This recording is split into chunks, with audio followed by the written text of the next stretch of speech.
Hi guys! Welcome back to my YouTube channel. For today's video guys ay magluluto tayo ng pork with red onion and pumpkin. So let's start guys cooking. Enjoy watching.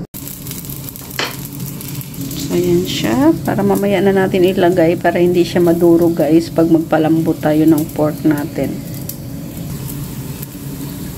Ayan na natin.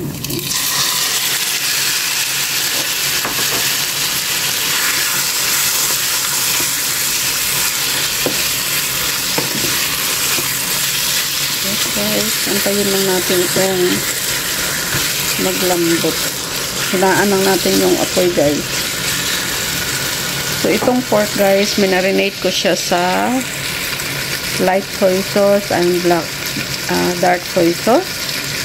May black pepper tayo. And little bit of sugar. So yun ang ating marinate. Halo-haloin natin. At pag mag-dry na guys, ito lagyan ko ng water para pangpalambot na ng ating pork.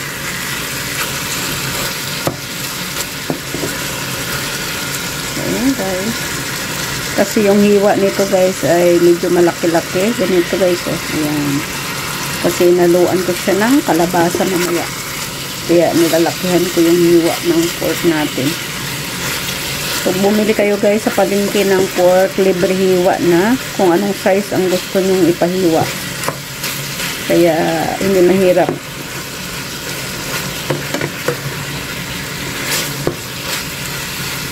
So, yan. Antayin na lang natin yan guys na tumuyo. So, yan guys, lagyan na natin ng water.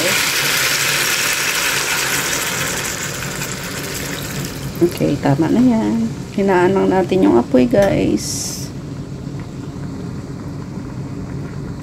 At takpan na natin guys. At antayin na natin siyang magkunting-kunti na lang ang natirang tubig niya para yung sauce na niya yan guys, yung saucy-saucy na. Saka na natin ilagay ang ating kalabasa at yung sibuyas na ginisa natin kanina. Yung red na sibuyas. See you later guys. So yun guys, yung ato lang. Luto na. Nalagay ko na yung kalabasa at sibuyas.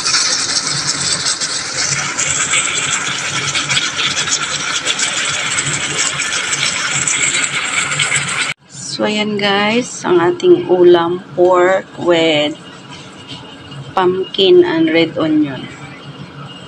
Ayan guys, yummy yummy.